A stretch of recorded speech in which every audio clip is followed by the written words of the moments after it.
Alright, be honest. How many times have you opened a game with the intention of playing for an hour to unwind? Then several hours later, you're lying on your bed wondering where the day went and how you got so little done. Yeah, we've all been there. Look, if you've ever felt stuck in life, not making progress on your goals, kinda floating from day to day like a soggy piece of bread in a river that no bird wanted to eat, slowly kinda falling apart and sinking as the stream of your day-to-day throws you around, first of all, you're not alone. Second of all, you're not broken. Your brain is just hooked on dopamine.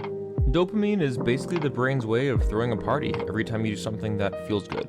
Scroll your phone, ding, dopamine. Find some chips left in the pantry, boom, dopamine. Binge watch an entire season of a show you don't even like anymore. Might as well be crack. Here's the issue. Your brain doesn't care if something's good for you. It only cares if it's rewarding. So it learns to chase the easy stuff, the fast stuff, the just one more episode kind of stuff. It's like that song, Everybody's Working for the Weekend. Except your brain goes, hey, instead of making progress, I can start my weekend right now. I don't have to do anything. I don't have to care about studying.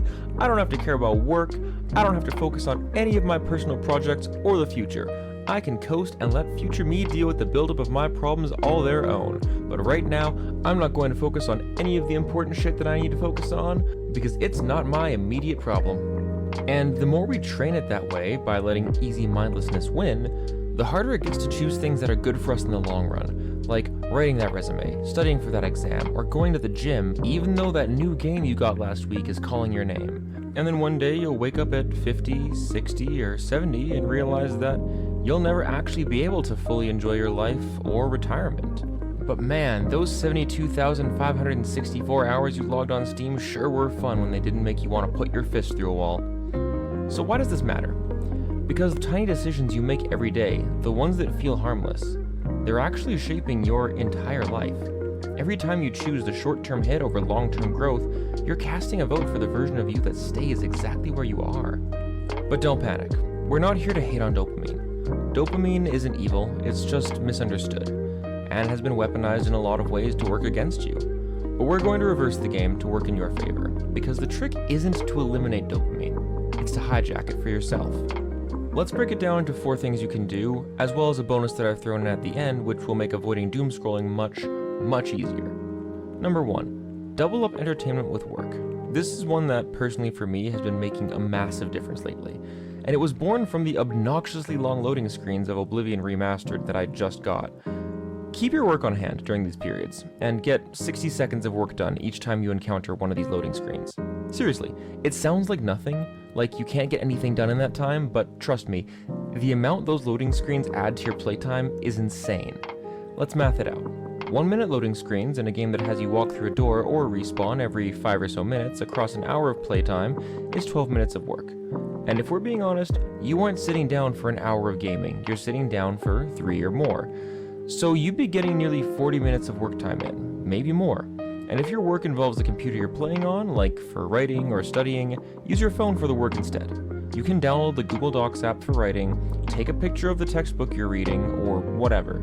A little creativity here will get you a surprisingly long way. Number 2, small chunk important tasks. Your brain doesn't hate work, it just hates uncertainty and friction, which the thought of big tasks brings tons of, causing you to feel overwhelmed and your mind to throw up roadblocks of why it shouldn't even start because the goal is just so out of reach that you might as well be standing at the base of a mountain in flip-flops. So instead of saying, I'm going to write a whole novel today, say, I'll write one shitty paragraph. Once you start with something that is actually doable, momentum starts to kick in. It's like tricking a toddler into eating vegetables by cutting them into fun shapes and calling them dino bites. Your brain is that toddler. It doesn't care about fiber or vitamins, but it will bite into something that looks fun and easy. Number 3, delay the easy dopamine. If you want to scroll Instagram or TikTok, fine. But tell yourself, I'll do 10 minutes of work first, or 10 push-ups first, or read 10 sentences first. Then I can scroll. What you're doing here is rewiring the reward pathway.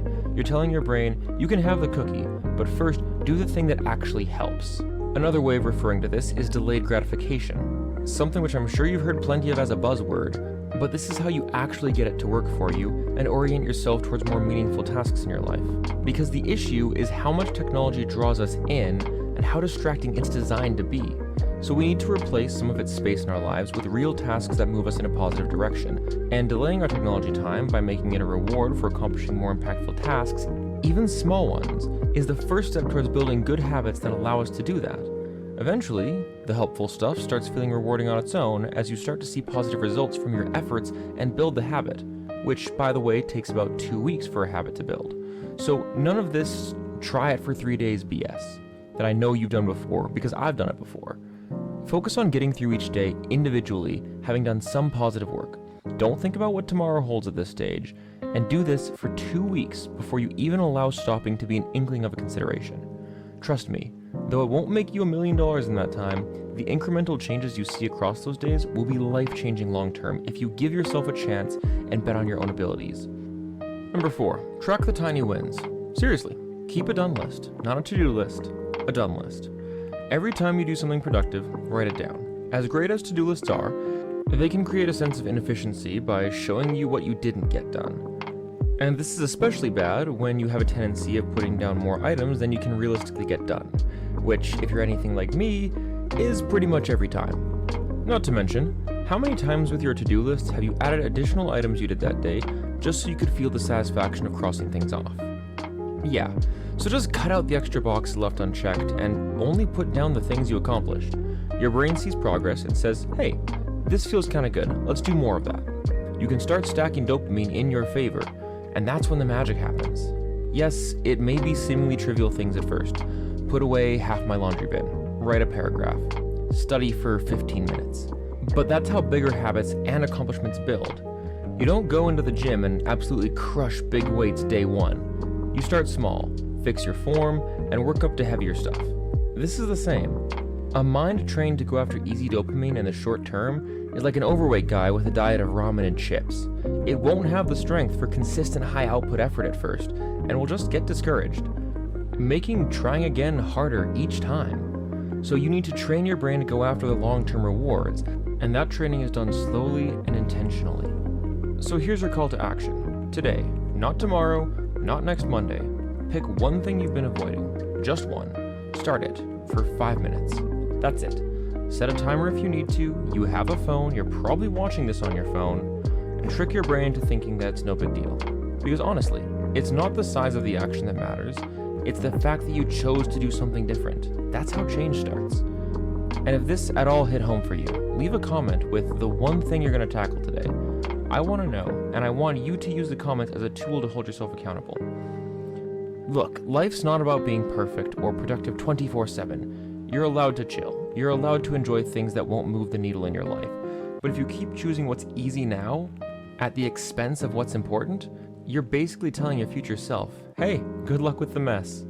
Now, as a bonus tip, like I promised, throw your phone into grayscale. Part of the reason technology is so addictive and draws you into the doom scrolling is the flashy colors constantly going across your screen, the rainbow of apps and crazy thumbnails on the stuff rolling past your feed.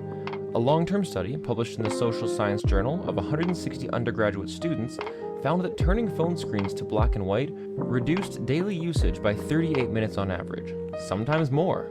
So open your accessibility settings and throw your devices into grayscale. You can double or even triple up on this by doing the same on all your technology. Although, if you're doing it with your TV too, I definitely recommend going back to watch V for Vendetta, because that movie in black and white actually kinda slaps. But tangent aside, let's flip the script.